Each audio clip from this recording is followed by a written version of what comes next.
Alex Carter couldn't believe how lucky he was. He was on the cusp of marrying his dream woman, Rachel Daniels, a vibrant and intelligent teacher. Their love story seemed plucked from a fairy tale. They had met 3 years earlier at a mutual friend's dinner party, where Rachel's sharp wit and warm laugh had immediately drawn Alex in. Their relationship blossomed quickly.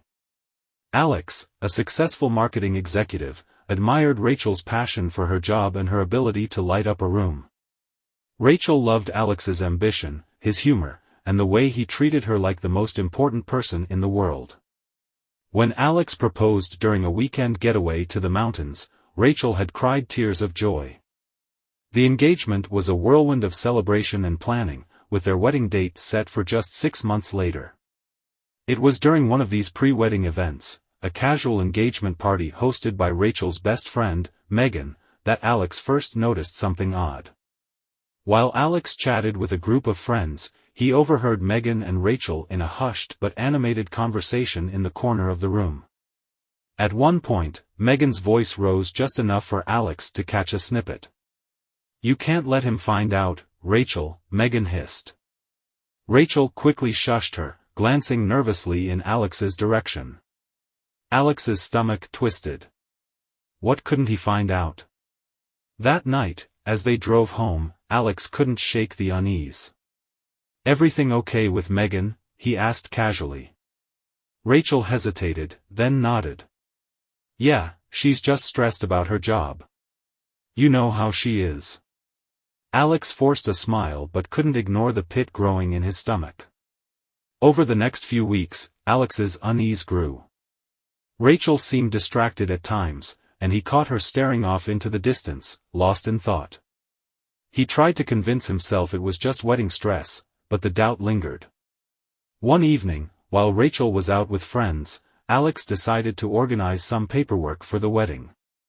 As he searched through a drawer in Rachel's home office, he stumbled upon an envelope labeled with a man's name, Ethan Blake.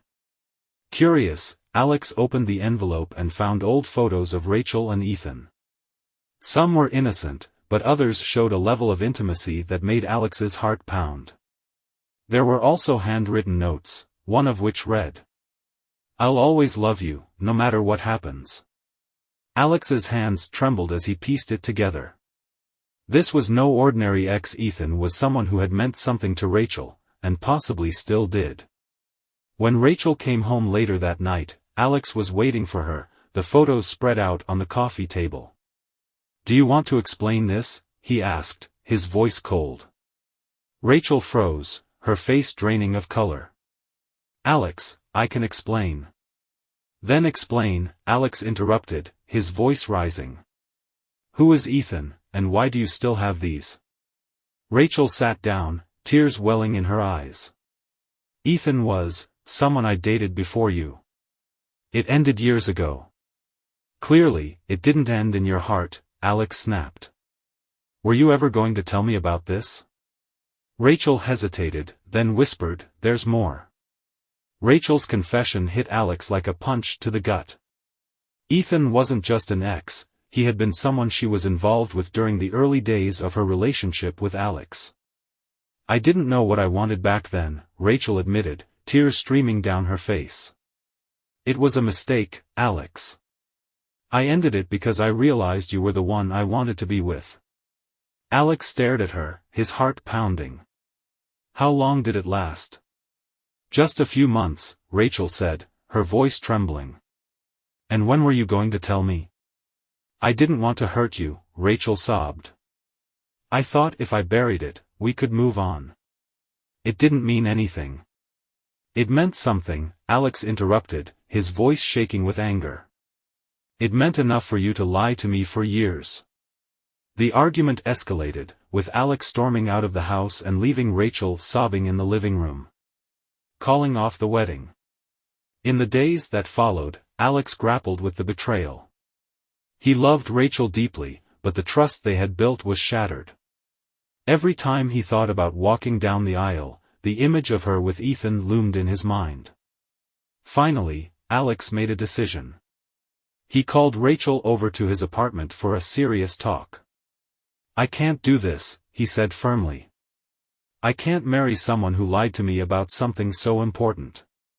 Rachel burst into tears. "Alex, please don't do this. We can fix this. I'll do anything." But Alex's mind was made up. "I deserve honesty, Rachel. And you took that away from me." With that, the wedding was officially called off, leaving Rachel devastated and Alex grappling with a whirlwind of emotions. Calling off the wedding was only the beginning of Alex's struggle. Everywhere he went, he was reminded of what he had lost: the wedding invitations, the tuxedo fittings, the deposit on the venue. Friends and family called, offering support or asking questions he didn't want to answer. Rachel, meanwhile, continued to reach out, begging for another chance. She sent long messages, left tearful voicemails, and even showed up unannounced at his apartment. "Please, Alex," she pleaded one evening. "Don't throw away everything we've built over a mistake I made years ago." "It's not just the mistake," Alex replied coldly. "It's the lies. I don't even know who you are anymore." The plan for revenge. As Alex's anger simmered, a darker idea began to form in his mind. Rachel had humiliated him, betrayed him, and made him question everything he thought he knew about their relationship. He wanted her to feel the same pain and regret he was experiencing. At first, he wasn't sure what form his revenge would take. He thought about exposing her secret to their mutual friends or finding a way to make her life as difficult as she had made his. But as he began to plan, Alex realized that revenge might be more complicated than he anticipated. The beginning of revenge. Alex's anger burned like a slow fire. He replayed Rachel's confession in his mind, each word fueling his determination to make her feel the weight of her betrayal. But Alex wasn't the type to lash out recklessly. He wanted his actions to be deliberate and impactful. His first step was subtle. He began talking to their mutual friends, sharing his side of the story. "I thought I knew Rachel," he told one friend during a coffee meeting. "But she lied to me for years. How can you trust someone after that?" Word began to spread. People who had once admired Rachel for her kindness and charisma started looking at her differently. At gatherings, she noticed the whispers and the way conversations seemed to shift when she entered the room. One day, Rachel confronted Megan, her best friend. "Have you noticed anything weird lately?" Rachel asked. Megan hesitated. "Honestly? People are talking about what happened with Alex. He's been sharing his side of things." Rachel's face fell. "Why is he doing this?" Rachel's social world began to crumble. Friends she thought were loyal distanced themselves, and invitations to events grew fewer. She couldn't escape the feeling that people were judging her, dissecting her mistakes behind closed doors. One evening, Rachel attended a charity event alone, hoping to reconnect with old acquaintances. But as she mingled, she overheard snippets of conversations. "I heard she cheated before the wedding," someone whispered. "Can you imagine lying for that long?" another said. Rachel's chest tightened. She left the event early, tears streaming down her face as she drove home. While Alex felt a grim satisfaction watching Rachel face the fallout of her actions, he wasn't immune to the emotional toll of the breakup. His nights were sleepless, his mind racing with what-ifs and regrets. One evening, Alex's brother, Nathan, came over with a six-pack of beer. "You look like hell," Nathan said bluntly, handing Alex a bottle. "Thanks for the pep talk," Alex replied with a humorless laugh. Nathan sat down beside him. "I get it. She screwed up, and you're pissed. But man, this revenge thing? It's not going to fix what you're feeling." Alex bristled. "She deserves it." "Maybe," Nathan admitted. "But you don't. Don't let her mistake turn you into someone you're not." Alex didn't respond, but Nathan's words stayed with him. Revenge goes too far. Despite his brother's advice, Alex pressed forward with his plan. His next move was riskier. he decided to contact Ethan. If Rachel's ex had been such an important part of her past, Alex wanted to know more. Through some online digging, Alex found Ethan's social media profiles and reached out with a carefully worded message. "I think you know Rachel Daniels," Alex wrote. "I'd like to talk about something important." Ethan replied the next day, agreeing to meet. When they sat down in a quiet cafe, Ethan seemed wary. "What's this about?" he asked. "It's about Rachel," Alex said, cutting straight to the point. "I found out about you too. I know she lied to me." Ethan sighed, running a hand through his hair. "Look, I'm not proud of what happened. But that was a long time ago. Rachel made it clear she wanted to move on." "Did she, though?" Alex challenged. "She kept your photos and letters. She lied to me for years." Ethan shifted uncomfortably. "I don't know what to tell you, man. We had a connection, but it's over. She chose you." But Alex couldn't let it go. "Did you ever think about stepping in? Telling me the truth?" Ethan frowned. "It wasn't my place." Their conversation ended on a tense note, leaving Alex feeling more unsettled than before. The consequences of obsession. Alex's relentless focus on revenge began to take a toll on his life. At work, his performance suffered as he spent more time plotting against Rachel than focusing on his projects. One day, his boss called him into her office. "Alex, I've noticed you've been distracted lately," she said. "Is everything okay?" Alex forced a smile. "Yeah, just dealing with some personal stuff." "Well, I need you to deal with it quickly," his boss replied. "We're under a lot of pressure right now, and I need you at your best." Alex nodded, but the warning only added to his stress. Rachel's breaking point.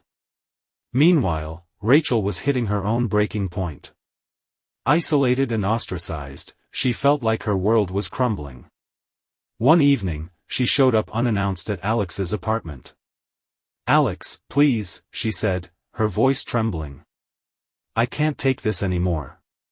You've made your point. I know I hurt you, but you're ruining my life." Alex crossed his arms. "You ruined your own life, Rachel. I'm just making sure you feel it." "Do you think this is helping you?" she asked, tears streaming down her face. "Do you think this is what closure looks like?" Her words hit a nerve, but Alex refused to let her see it. "Get out," he said coldly. The tipping point came when one of Alex's co-workers, Samantha, confronted him about his behavior. "You've been on edge for weeks," Samantha said. "What's going on?"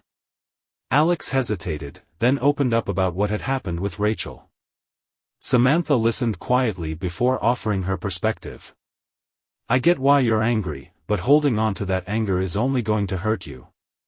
She made a terrible mistake, but do you really want to spend your energy tearing her down?"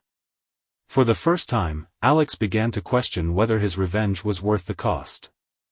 After weeks of reflection, Alex made a decision. He stopped his campaign against Rachel, deleting the messages and evidence he had been collecting. He realized that his obsession with revenge had only prolonged his pain. When Rachel reached out again, he agreed to meet her, not to reconcile but to find closure. "I'm done with the blame game," Alex told her.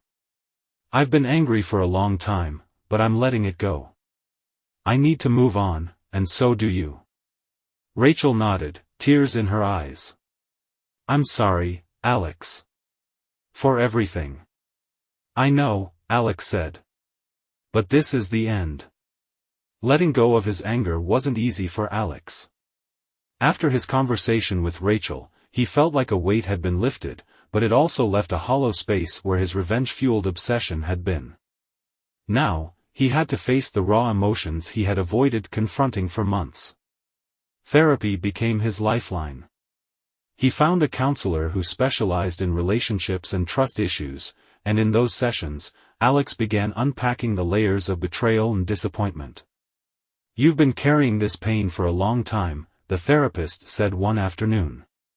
But holding onto it won't change what happened. You can't rewrite the past, but you can decide how to move forward. Alex nodded, realizing the truth in her words. Alex decided to make a fresh start. He moved to a new apartment in a different part of the city, leaving behind the memories of his life with Rachel. He also threw himself into work, determined to regain his focus and rebuild his reputation. His efforts didn't go unnoticed.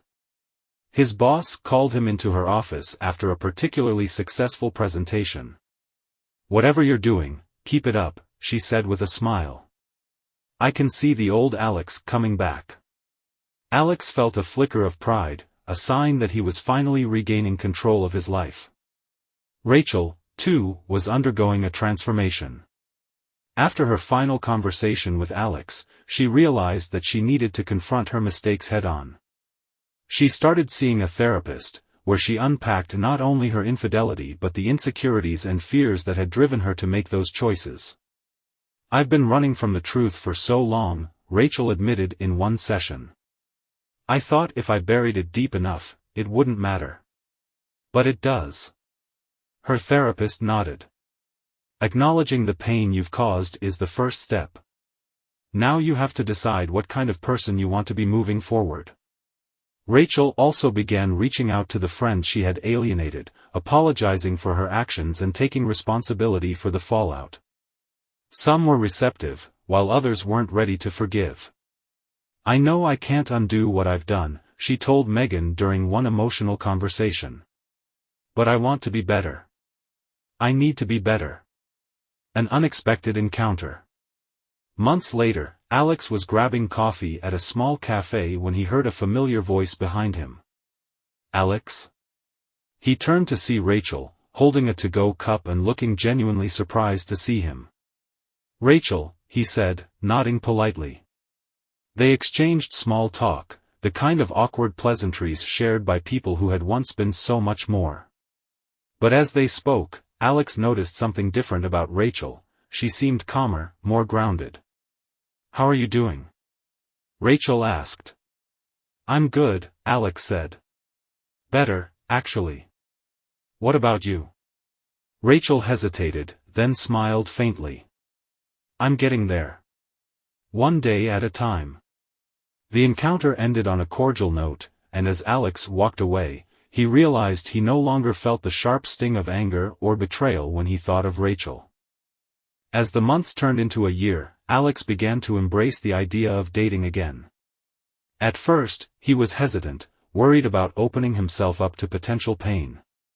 But as he built confidence, he realized that not every relationship had to end in heartbreak. Through a mutual friend, Alex was introduced to Lily, a freelance photographer with a passion for travel. Their first date was a simple dinner, but the conversation flowed easily, and Alex found himself smiling more than he had in a long time. By their third date, Alex felt something he hadn't expected: hope. Rachel, meanwhile, had found a sense of peace in her life. She threw herself into her work, volunteering at a local charity in her free time.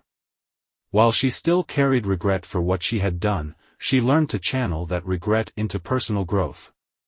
One evening, as she sorted through old belongings, Rachel came across the box of photos and letters she had kept from her relationship with Ethan. Without hesitation, she shredded the letters and tossed the photos into the trash. "It's time," she whispered to herself. 2 years after calling off the wedding, Alex received a wedding invitation from an old college friend. He was hesitant at first. Large gatherings still carried memories of his own failed engagement, but he decided to attend. At the reception, as he watched the happy couple dance, Alex felt a surprising sense of calm. He realized that he no longer carried the bitterness that had consumed him for so long. As he sat back in his chair, Lily leaned over and whispered, "You okay?" Alex smiled. "I'm better than okay." Both Alex and Rachel emerged from the ordeal as changed people. While their paths never fully crossed again, they carried the lessons of their experience into their separate lives. For Alex, it was a reminder of the importance of honesty and self-respect. For Rachel, it was a painful but necessary journey toward accountability and self-awareness. Years later, Alex and Lily married in a small, intimate ceremony surrounded by close friends and family. As Alex stood at the altar, he felt an overwhelming sense of gratitude, not just for Lily, but for the path that had brought him to her. Rachel, now living in another city, occasionally thought of Alex and silently wished him well. Though they were no longer part of each other's lives, she hoped he had found the happiness they had both once sought.